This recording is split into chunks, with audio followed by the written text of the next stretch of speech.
On the surface he looks like a totally harmless nobody, but in reality he is hiding some serious power. He only does one thing at school, and that is training his grip strength day in and day out. Just then the class queen bee tries to chat him up. Actually she does not like Jack at all, because Jack has trash grades and looks completely average. He is the only guy in school who cannot remember her name. This makes Nishino feel frustrated since she is used to being the center of attention. After school Nishino driver is running super late. She has no choice but to walk home alone. A creepy stare sends shivers down her spine. A stranger suddenly appears right in front of her.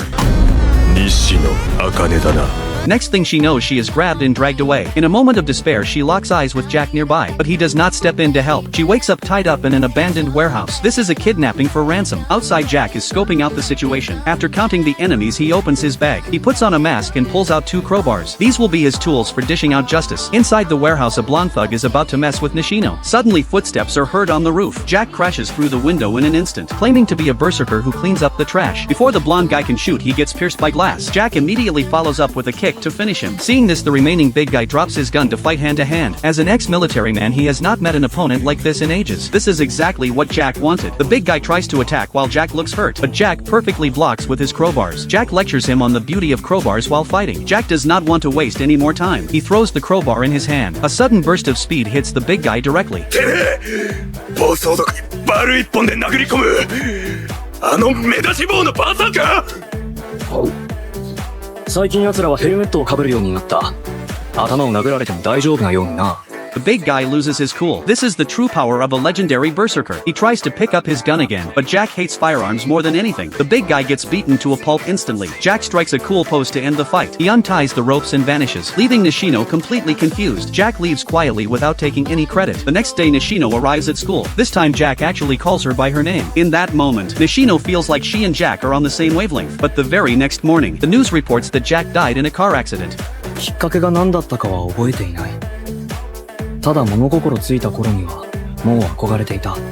Turns out Jack always admired heroes. He trained constantly every single moment, just to become a powerhouse hiding in the shadows. But a human body cannot survive a nuke, so fate decided to gift him a truck, sending him to another world to dominate. Jack is totally confused after being reborn. He starts crying loudly so he does not look suspicious, but he realizes this world has magic. This is the perfect chance to become an eminence in shadow. Growing up he continues his rule of hiding his true power. Luckily he has a super talented big sister. Living in her shadow allows him to fake being a nobody perfectly. His sister often lectures him like a pro, not knowing Jack has already spotted all her weaknesses. If he wanted to play dirty, he could take his sister out in a heartbeat. To keep a low profile, he pretends to get hit and falls into the river. Even though his sister complains he is not improving, she unconsciously touches her hair where he almost hit her. After his sister leaves, the boy stands perfectly still on the water surface. By day he is a timid NPC. By night he is a crazy bandit hunter. Using a special slime bodysuit, he can transform into any shape. He wipes out the bandits in under 2.5 minutes. Among the loot there is a grotesque lump of meat. Jack suddenly gets a wild idea. He starts experimenting on the lump with magic. Soon the meat blob turns into a beautiful blonde girl. Seeing she is about to wake up, Jack quickly strikes a cool master pose. He starts making up a fake backstory, lying that this is a curse called Diablos, claiming it was cast by an ancient demon before it died. Halfway through he runs out of ideas. Suddenly he spots a kid's book in the corner, so he girl actually believes every word. They form the Shadow Garden right then and there, vowing to destroy the fictional cult. But what he does not know is, the villains he made up actually exist. Time flies and it is time for his sister Claire to go to the academy, but she goes missing on the day of departure. Despite being strong she was taken without a sound. Alpha has gathered 6 subordinates by now, reporting that the kidnappers are the Diablos cult. Suspecting Claire is a descendant of the heroes, Jack is kinda resigned, thinking his team is forcing regular kidnappers into the role of the cult. In the dungeon a white-haired guy interrogates Claire, surprised that she can dodge his attacks. Claire says it is all thanks to her brother. She learns something from his sword skills every time. The white-haired guy suddenly takes an interest in Jack. This makes Claire absolutely furious, but she gets knocked out before she can do anything. Someone attacks their hideout right at that moment. The white-haired guy becomes the sole survivor instantly. He is shocked when he hears the name Shadow Garden. Jack random lies have become reality again. Realizing he is outmatched, the guy takes some pills, but his real plan is just to run away. He thinks he shook off the pursuers, unaware that Jack is just lost and blocking the way. Jack looks totally chill as the stone door opens. The fleeing man did not expect an ambush here. His full power attack gets blocked effortlessly. Jack even mocks his magic usage for being too basic. No matter how he attacks he cannot hit Jack. Instead he keeps getting more injuries. He swallows a whole bottle of pills to close the gap, but it is still useless against absolute power. Looking at the lifeless enemy in front of him, Jack silently loots the necklace. The sister gets free and returns home the next day, as if nothing ever happened. She heads to the capital amidst cheers, but Jack is limited by his age.